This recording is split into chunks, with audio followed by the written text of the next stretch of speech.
So before starting Ampere circuital law, we had performed the derivation for describing or deriving the magnetic field due to a long straight current carrying conductor without using Ampere circuital law, and that had proved to be a bit, we can say, a bit lengthy process. Okay, so now when we have already studied Ampere circuital law, you will be able to see how easily we are able to derive the magnetic field due to a long straight current carrying conductor within half a page. Okay, so starting with the diagram, we are having straight current carrying conductor.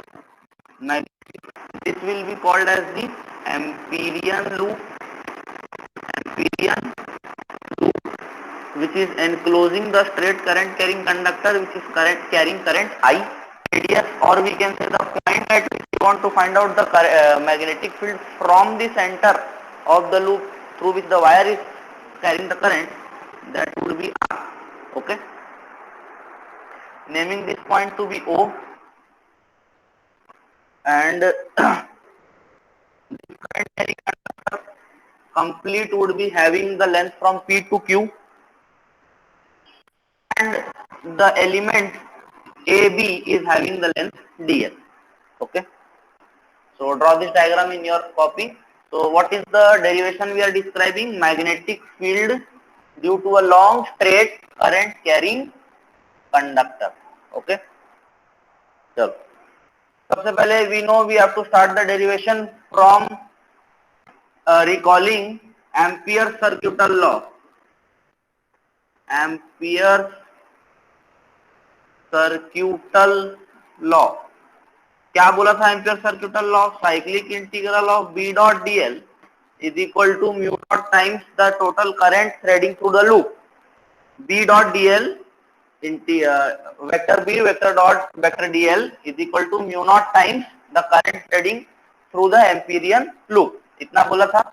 Okay, अब just directly vector B जो है, किसी point पर अगर मेरे को निकालना है मैग्नेटिक फील्ड, वो डिपेंड करता है आर के ऊपर, करंट कैरिंग कंडक्टर से कितनी दूरी पर मेरे को मैग्नेटिक फील्ड निकालना है उसके ऊपर. So at a point in the magnetic field, the magnetic field would be, magnetic field strength would be a constant.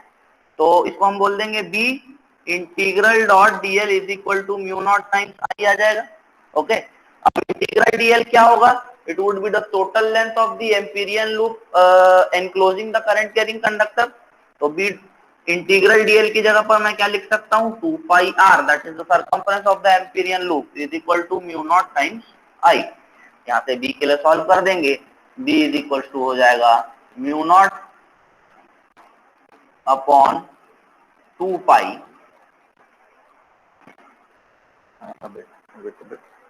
Mu naught upon mu naught I by 2 pi r, like this. And what will happen? Will there be a difference in the equation if I multiply and divide by 2 into this one? No. So B is equals to mu naught upon 4 pi 2I by r. This is how we get the equation. Over here what have we done? Just look over here. हमारा mu naught I by 2 pi R आ रहा था.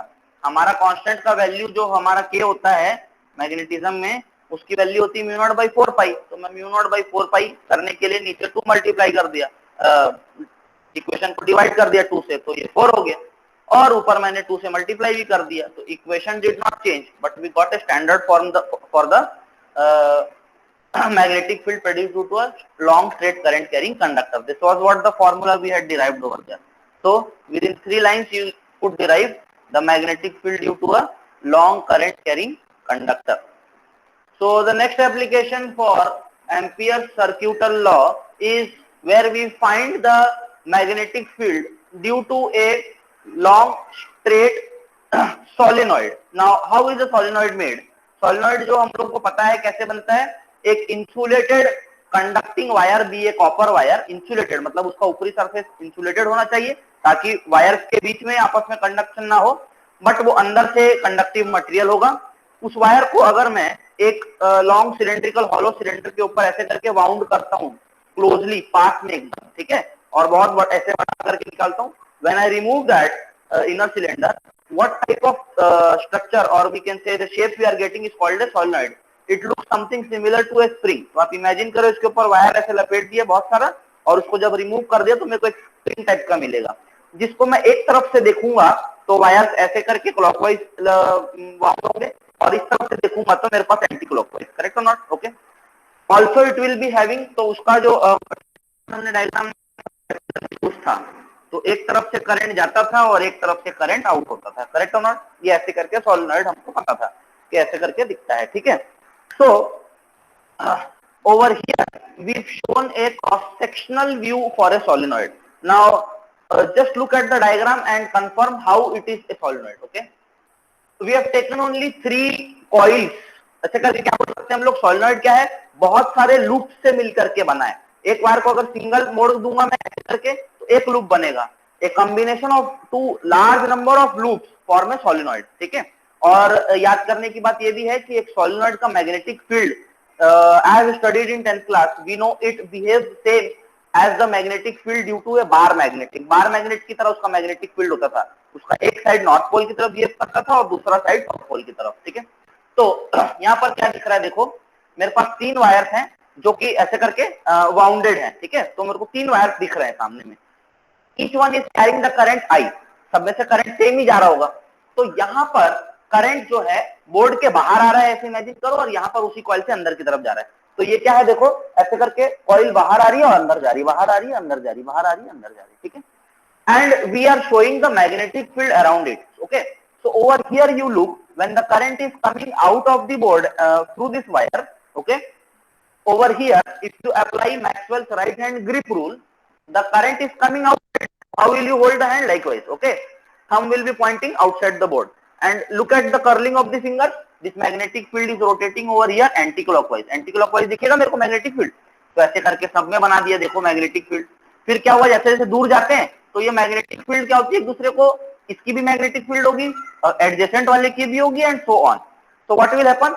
They will form a collective magnetic field of such this sort. ऐसे करके देखो, okay. फिर जब हम नीचे की तरफ जाते हैं, यहाँ पर क्या हो रहा है, करंट बोर्ड के अंदर तरफ जा रहा है, ऐसे इमेजिन कर सकते हैं। तो करंट कैसे जा रहा है, देखो, I will hold my hand likewise, वो हम कहाँ के तरफ पॉइंट करेगा, inside the board likewise, okay. यहाँ पर देखो कैसे ग्रिप हो रहा है वायर को, क्लॉकवाइज। तो यहाँ पर देखो करंट ऐसे करके क्लॉकवाइज हो रहा है सबके कारण। So due to all this, the magnetic field inside, मतलब देखो ये सोलेनॉइड का पोर्शन है, अब इसके अंदर वाला एरिया कैसा है, मैग्नेटिक सोलेनॉइड के अंदर वाला है। Magnetic field inside a solenoid was always considered to be uniform. Uniform magnetic field को हम क्या कहते हैं, by the help of parallel line, ठीक है। तो ये समझाने के लिए बनाया है। अब हमको जहां से कैलकुलेशन जो मेरे इंपॉर्टेंटली होगा to find the magnetic field inside a solenoid, that we will describe by this diagram. अब यहां पर क्या हो रहा है, देखो यहां पर जो वायर हमने वाउंड आउट किए, ऐसे करके ज्यादा वायर दिखाए। अब क्या किया हमने, सपोज ये मेरा सोलेनॉइड है, अब इसको मैंने ऊपर से ऐसे बीच से हाफ से कट कर दिया, ठीक है। तो क्या दिखेगा आपको, ऊपर के वायर की एक लाइन दिखेगी और कॉरेस्पॉन्डिंग वही वायर नीचे की तरफ भी दिखेंगे, वही दिख रहा है। देखो यहाँ पर ये पहला वायर है उसका, ये नीचे की तरफ, ये दूसरा और ये, ठीक है, second loop, third loop and so on, okay. तो क्या हो रहा है, देखो यहाँ पर डॉट्स बनाया है, यहाँ पर क्रॉस बनाया है। In magnetism, always remember one thing is something. How can you point out whether the magnetic field is directed inside the board or outside the board? अब यहाँ पर तो करंट दिखा रहा है, but whenever you want to show that the magnetic field is coming out of the board normally, you will draw a dot at the point. वहां पर क्या बनाओगे, डॉट बनाओगे, ठीक है। And when you have to show whether the magnetic field is directed inside the board or inside your copy, likewise you will show a cross, ठीक है। क्या दिखाओगे, क्रॉस। तो यहाँ पर करंट कैसे आ रहा है, बाहर आ रहा है, और यहाँ पर करंट कैसे जा रहा है, अंदर जा रहा है, ओके। अब यूनिफॉर्म मैग्नेटिक फील्ड इसके अंदर बना लिया। Now we have to calculate the magnetic field, complete magnetic field due to a solenoid. So what do we do, we assume or draw a Amperian loop. This is A, B is my Amperian loop. So what do we do, we draw a Amperian loop around a single length of the wire. एक H length का एक Amperian loop हम बनाते हैं जिसमें सभी part cover हो रहे हैं, मतलब आउटसाइड बोलते हैं सोलेनॉइड वाला भी पार्ट कवर हो रहा है, इनसाइड द सोलेनॉइड और परपेंडिकुलर टू क्या बोल सकते हैं हम लोग, सोलेनॉइड लूप, ठीक है। लाइक तो यहाँ पर देखो एम्पीरियन लूप मेरा ए बी सी डी है, जहां पर लेंथ क्या है एच है, okay. Now A B part of this loop is lying inside the solenoid, AB and BC part is perpendicular to direction of magnetic field। देखो magnetic field मेरा ऐसे जा रहा है और मेरे ये दो पार्ट कैसे हैं, परपेंडिकुलर है, ठीक है। अब इसमें मेरे घूमने का direction suppose A B C D है, लाइक दिस। घूमने का मतलब क्या, थ्रेडिंग का direction. How do we thread in the Amperian loop? So likewise we are threading, okay। So what we have to do, if we have to find out the magnetic field due to this complete Amperian loop, we will individually calculate magnetic field due to AB, part of the Amperian loop AB, BC, CD and DA. Individually we have to calculate what will be the value and then we'll add up to get the complete magnetic field due to this section of the solenoid, okay। So let us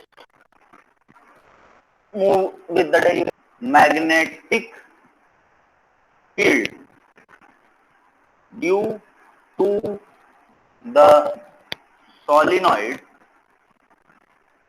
along the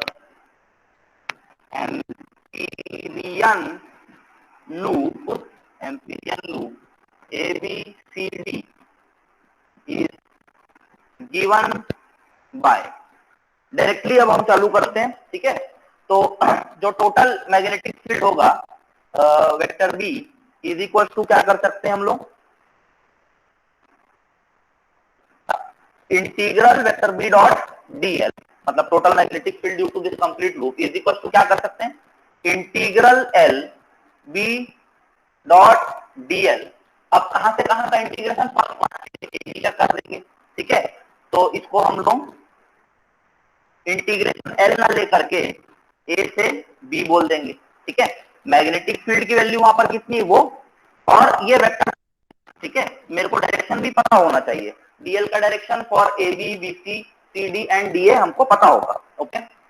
plus क्या होगा individually किसका, B से C B dot dl, plus integral C से D integral B dot dl, plus integral D से ए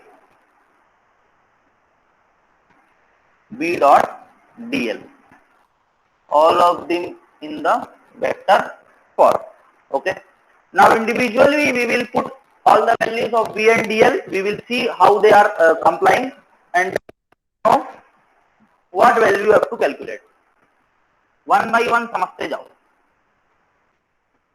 सबसे पहला integral B dot DL, यहाँ पर देखो ए से बी का इंटीग्रेशन करना है फर्स्ट वाले के लिए। A B is the length which is lying inside the solenoid, तो इस पूरे के कारण मेरे को मैग्नेटिक फील्ड मिलेगी, जैसे मैग्नेटिक फील्ड जा रहा है, plus vector B over here is likewise and elemental area over here, elemental length DL is also having the direction in the same direction. so the or the angle between B and DL for the part AB which is inside the solenoid कितना हो जाएगा, 0। तो मैं इसको क्या लिख सकता हूँ, integral A to B B dot DL cos of 0 और 0 लिख सकता हूँ, ठीक है। और 0 की वैल्यू 1 आएगी, बाद में पुट करेंगे। फिर integral A to B to C BC देखो, if I am considering a small elemental length BC in elemental length in the part BC, that elemental the current element part in BC would be having the direction likewise, ठीक है। और मेरे magnetic field का direction कैसा है, यहाँ पर ऐसा है, मैग्नेटिक फील्ड ऐसी है और मेरा बीसी वाला जो एलिमेंट है कैसा ऊपर है।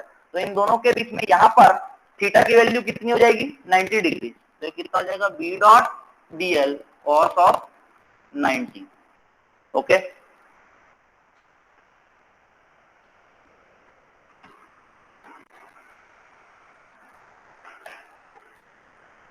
कंटिन्यूशन ऊपर कर रहे हैं, इज इक्वल टू अब कौन सा बच गया, सी डी, देखो C D, okay. C D part में अगर हम बोलते हैं कि डायरेक्शन ऑफ मैग्नेटिक फील्ड और डायरेक्शन ऑफ एलिमेंटल लेंथ दोनों अपोजिट डायरेक्शन में है, तो cos 180 आएगा, -1 आएगा।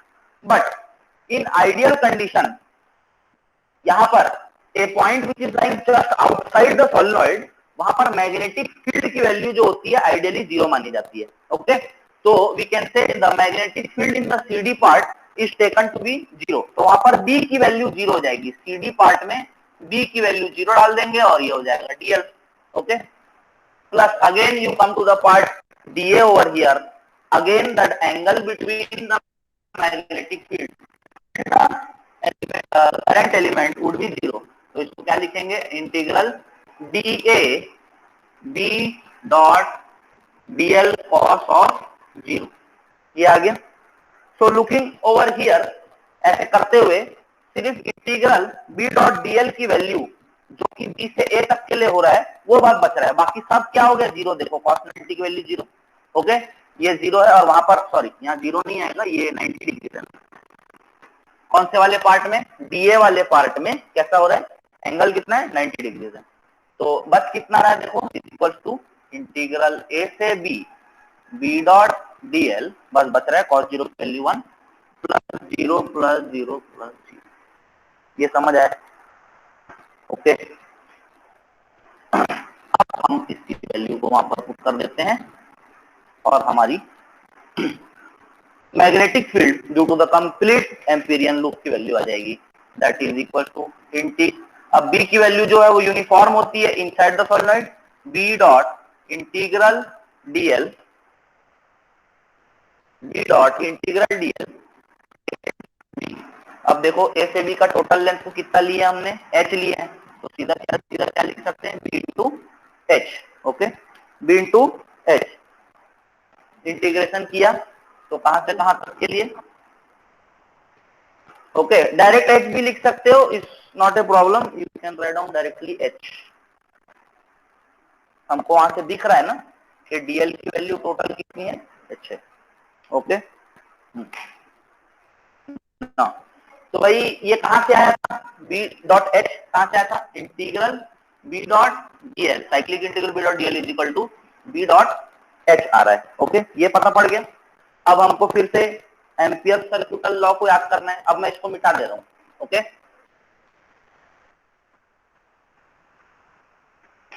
क्या बोलता है, also from Ampere circuital law, क्या बोलता है,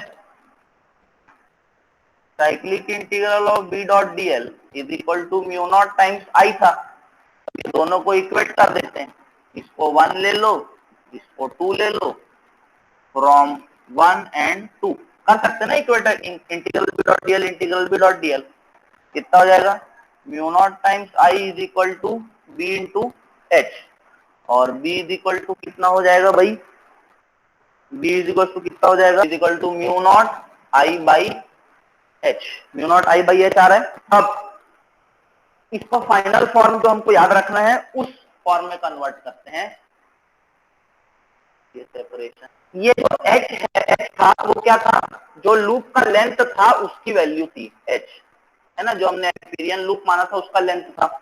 अब हम सपोज करते हैं कि the total number of turns per unit length of this solenoid, solenoid में टोटल सपोज टर्न्स n है, ठीक है ना, और वो टोटल लेंथ किसमें है, h लेंथ में है, तो number of turns per unit length उसको हम स्मॉल n बोल लेंगे, ओके। स्मॉल, एक थोड़ा सा चेंज है, देखो ये एम्पियर सर्किटल लॉ क्या बोलता था, B dot DL is equal to mu naught times I था, that was for a single loop, एक लूप के लिए था, ठीक है। जब हम एम्पियर सर्किटल लॉ बोलते पढ़ते थे तो ये ऐसा, तो ये सिंगल लूप था।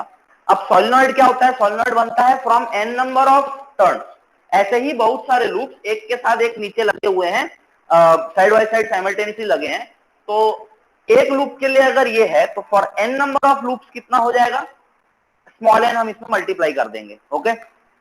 नहीं, और अगर टोटल नंबर ऑफ टर्न्स मेरे को पता है कैपिटल एन, तो कैपिटल एन मल्टीप्लाई कर देंगे। So from Ampere circuital law ये इतना हो गया था। यहाँ पर थोड़ा सा चेंज करेंगे, इक्वेशन 2 में एन ऐड हो जाएगा। ओके, सब चीज सेम रहेगा। Integral B dot DL is equal to mu naught times I. अब यहाँ पर लिख देना for capital N turns, capital N turns के लिए कितना हो जाएगा, म्यू नॉट टाइम्स आई में ऐड हो जाएगा वो, that is integral B dot DL is equal to mu naught capital N I, like this. Okay, और इसको इक्वेशन 2 लेंगे अब, mu naught times N I. Okay, इसको इक्वेशन 2 लेंगे और इसको हम इक्वेट करेंगे उससे, इक्वेटिंग 1 एंड 2। तो B dot H is equal to mu naught N I, ये आ रहा है।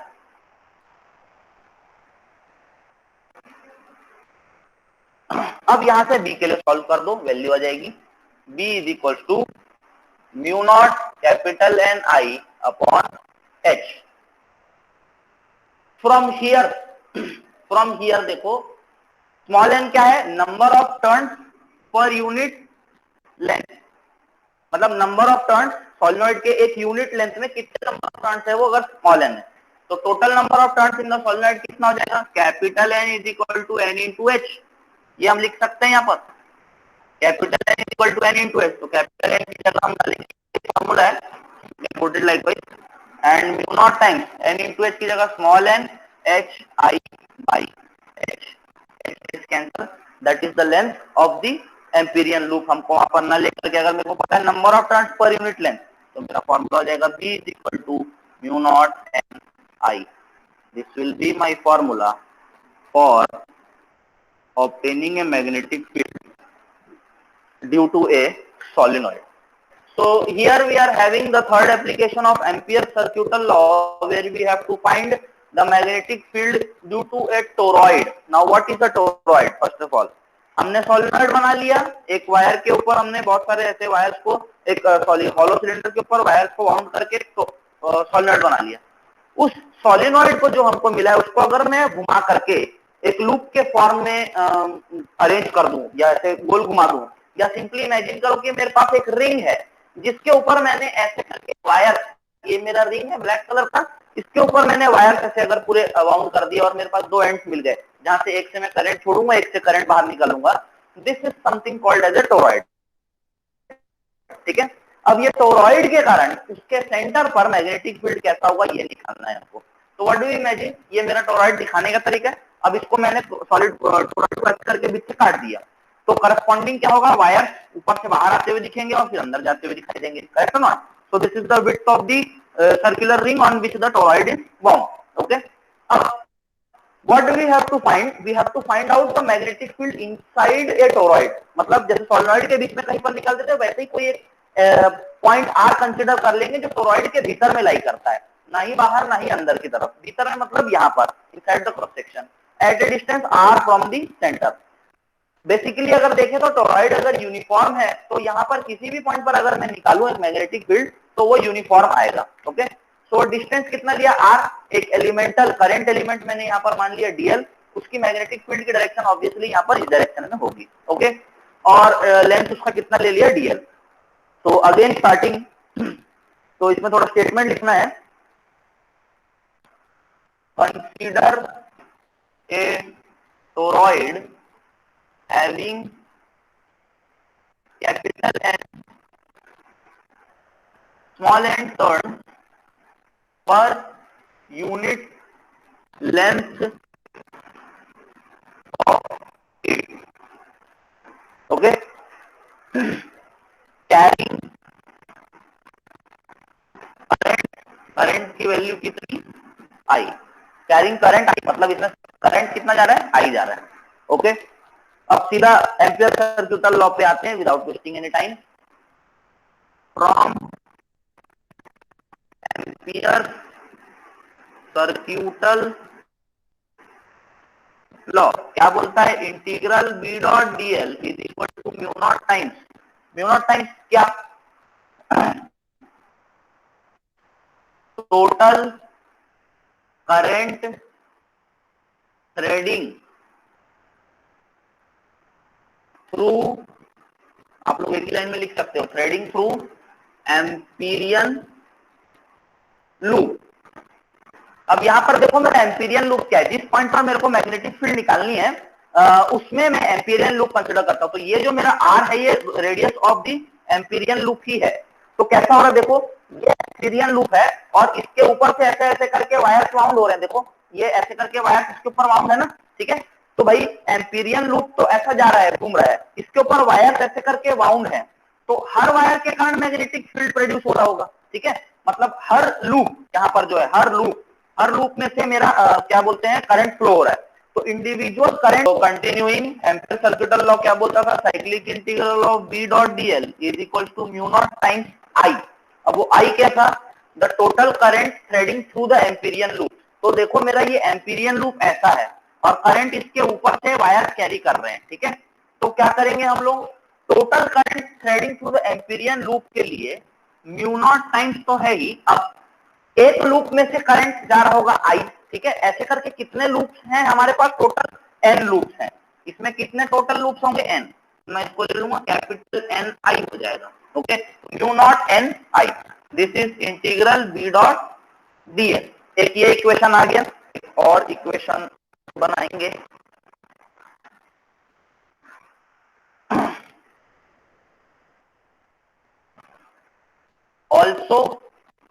also cyclic integral of b dot dl is equal to इसको क्या लिखेंगे, vector B dot vector dl है, okay. That will be vector B integral dl, okay. अब दोनों के बीच का एंगल अगर देखो यहाँ पर मैग्नेटिक फील्ड जो था डायग्राम में, मैग्नेटिक फील्ड और डीएल के बीच का एंगल कितना हो जा रहा था, 0, okay. So for a single loop, हर एक सिंगल लूप के लिए 0 होता जाएगा। तो क्या dot integral dl cos of 0 integral B dot integral dl आ जाएगा, फिर वहां से B dot integral integral dl क्या है, एम्पीरियन लूप का टोटल सरकमफ्रेंस। तो कितना लेंगे, बी डॉट 2 पाई आर, ठीक है। Radius of the Amperian loop R था, वहां पर स्मॉल आर लिया था हमने, ठीक है। इसको इक्वेशन 2 ले लो, इसको इक्वेशन 1 ले लो, ओके। यहाँ पर भी क्या था, इंटीग्रल बी डॉट डीएल ही था, वेक्टर फॉर्म में, ये भी वेक्टर फॉर्म नहीं है, ओके। तब दोनों को इक्वेट कर सकते हैं फ्रॉम 1 एंड 2। कितना आ रहा है देखो, mu naught capital N I is equal to B into 2 pi R, ये आ रहा है, ठीक है। अब यहां पर समझने वाली बात क्या है, स्मॉल एन जो है, स्मॉल